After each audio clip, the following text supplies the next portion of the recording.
Today we are here on the public test server for patch 8.0 of Space Marine 2 to talk about the Vanguard class and his best build setup for Horde mode currently. Now, the Vanguard is a class that is borderline OP in teams, all thanks to one team perk, and I'll get into that in a bit, because first I want to talk about his best primary weapons. And the best primary weapon for Vanguard for Horde mode is the Bolt Carbine, in my opinion, the fully automatic magazine capacity variant, to be specific. Now, overall, this is your best boss damage with ranged weapons, and boss damage is some of the only lacking damage this class has. A lot of people like the Melter Rifle. This weapon is by no means terrible. It's just kind of fallen off a bit since the game came out, and really, whatever this weapon is doing for you, you can make up for with like the damage of the Bolt Carbine on top of the build setup we'll show shortly. Now, as far as the accuracy variants go, accuracy does not matter at all for the Bolt Carbine, mainly because of the perk Hone Precision. Equipped weapons maximum spread decreases by 50% when firing without aiming. This pretty much turns your gun into a laser beam while you are hip firing, though I will say there's more of like a controller error in this game, in that the control scheme for Space Marine 2, if you have a gun strike active, you cannot hip fire without taking the gun strike. No matter what, you are forced to aim down your sight if you want to shoot your gun. That is really stupid, especially for a game that has hip fire perks, but overall, this still turns your gun into a laser beam. I still always take this, and aside from this, I just build into damage and magazine capacity and ammo restoration, all the way up to gun strike reload, because this just auto reloads our gun, and that just saves us time. Now, as far as your secondary goes, heavy bolt pistol. I mean, pretty self-explanatory. Heavy bolt pistol is just OP in this game. It's just the best weapon for the secondary overall.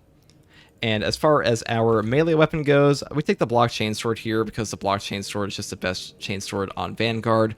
Whatever downside of like losing gun strikes you're having without like a fencing or something doesn't really matter too much on Vanguard, because Vanguard has so much contested health recovery, and really he just benefits from block more than the rest of them. And Vanguard does kind of lack burst damage outside of like his AoE execute build, so this kind of makes up for that in some ways and just shreds my Norse hordes. And the reason we take the Artificer variant here is that the speed stat is far more important, and the strength loss really doesn't matter at all, mainly because the breakpoints are almost all the same. Now, and here's how we build it. I should probably show the perk tree. We just take, perpetual strength all the way down here, damage, damage, damage, full throttle skip into Extremis Slayer. Alternatively, you can take Majora Slayer if you really want to at the top tree here, but I just don't think this is as overall beneficial as taking Extremis Slayer. Now, as far as the perk tree goes, I just take melee mastery. I take upper hand, because after a perfectly timed parry, block, or dodge, you do not lose control upon taking heavy hits, and you cannot be knocked back for 10 seconds. Knockback resist is super, super valuable in this game. This is one of the best perks for this. All the best melee classes have this perk. Well, actually, really, all the melee classes have this perk at this point for a reason, because it just lets you live in situations you'd otherwise die. As far as the next core perk tree I take, it would be here with the Conviction perk. When your armor is fully depleted, you take 25% less health damage for 10 seconds. This is a really, really good perk, super underrated, especially on a class like Vanguard that has so much armor restoration. You're pretty much drip-fed your Conviction procs constantly, and it lowers your overall damage taken throughout the game by a tremendous amount. Some people like duelists. Perfect parry and perfect block windows increased by 50%. This one really doesn't help you that much, I'm going to be honest, because the parry windows in this game are very, very generous. Even on block, it's still like a 0-frame startup, 20 active frame parry. That is a huge amount of time, and a 50% increase to that will let you hit them more if you don't understand the windows, but like once you actually know how to parry in this game, it does nothing for you pretty much. And then close combat focus, you take 20% less range damage. This is a good perk. Unfortunately, in Horde mode currently, you cannot change your perk loadouts, so overall Conviction benefits you more versus both Chaos and Tyranids. And here I would take Consecutive Execution. Killing 7 enemies in rapid succession restores equipment charge by 1. Cooldown is 90 seconds. Melt-a-Bomb spam is OP. Melt-a-Bomb spam in the Horde mode especially is just... it's the best. It is the best equipment recharge. It is the best option for your equipment, I should say. And it just clears out hordes on loop for the entire game. And Horde mode goes up to like 2-hour matches at times. So a 90-second cooldown over the course of a 2-hour game, that's a lot of melt-a-bombs. And as far as the team perk goes, Unmatched Zeal, this one goes without saying. Melee finishers of Extremis or Terminus level enemies additionally restore health by 30% for any squad member. This perk is kind of OP, I'm not gonna lie. Like, for a team, a global heal for every class in a mode that has more Extremis and Terminus, this perk is pretty broken. Like, I don't really know how else to say it. Like, honestly, even if this perk was only like 20%, it would still be one of the best perks in the game for this mode. And overall, these other two need a massive buff if they ever want to approach how useful this is. As far as our gear perk tree goes, I just take Shockwave. Diving Kick additionally deals damage in a 5-meter radius. Very rarely this will put guys into Execute, but overall this will clear things like Bramble, clear things like the little skulls that come at you from Chaos. So it's pretty useful for that. And these other two kind of suck, let's be honest.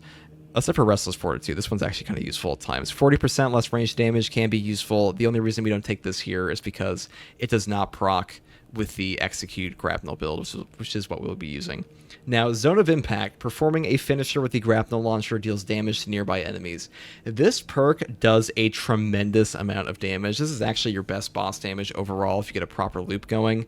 This will actually like chunk boss HP, and really this class lacks boss damage a lot, and like that's one of the reasons he's not like super high as like a solo character, only because in solo he really does struggle with triple bosses where some of the other classes do not.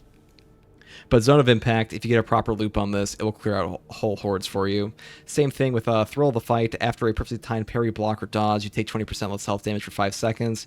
Taking less health damage is really useful in this game because the way the Vanguard lives is that he kind of just like slips in and out of combat and like goes from guy to guy, gets his HP back. He doesn't really have a ton of Nova damage. It's like the biggest downside of him, but this will help you survive in between these like little bursts of HP. And then for the signature perk, Tactical Prowess, Grapnel Launcher can activate a finisher not only on incapacitated enemies, but also on those who have less than 33% health, except Terminus level, and performing a finisher with the Grapnel Launcher restores its charge.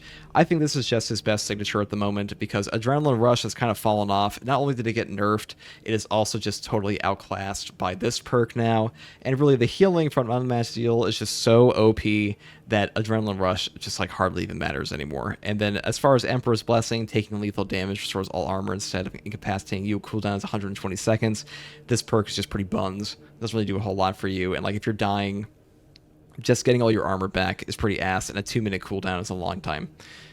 Now, Grim Determination, when Grapnel Launchers in cooldown, weapon damage is increased by 15%. This would be a very good perk if it weren't for the fact that you had to totally expend your grapnel charges for it to actually function.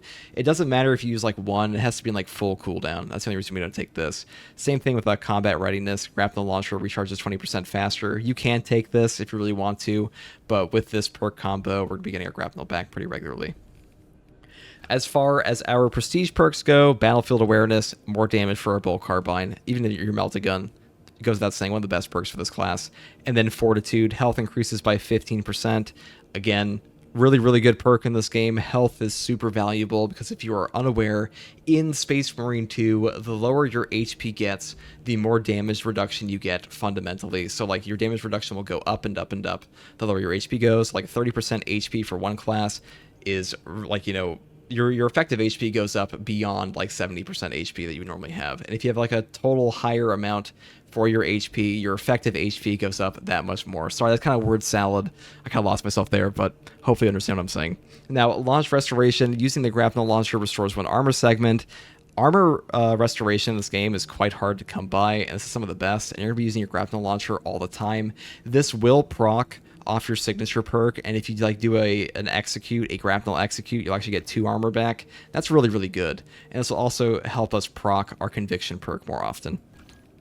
Now, Restoration, killing 7 enemies in rapid succession restores 1 armor segment. Cooldown is 15 seconds.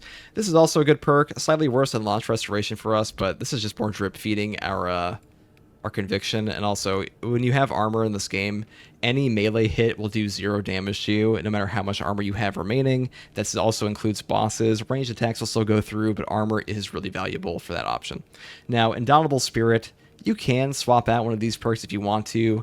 This will help you get some gun strikes off on biovores you might otherwise be unable to, but overall, we already have a really, really good knockback perk with Upper Hand that I don't really think this is necessary. Anyways, that's all I really have to say on this build. Pretty much you just go in, you grapnel guys, you AoE Zone of Impact them, and you heal your whole team, and you blow shit up. That's pretty much the build. I know, it's pretty simple, but Vanguard is a pretty simple class, and he's pretty easy to play. Anyways, if you have any other questions about this build, let me know in the comments below. And if you have a different build you'd like to try, or want to see me try, or want to recommend in the comments, let me know. And as always, I want to say thank you to all my channel members. You guys, your support means a ton. You help me keep making content. And to everyone else, thanks for watching, as always, and have a great day, evening, or night, or whatever it may be. Take it easy. Peace.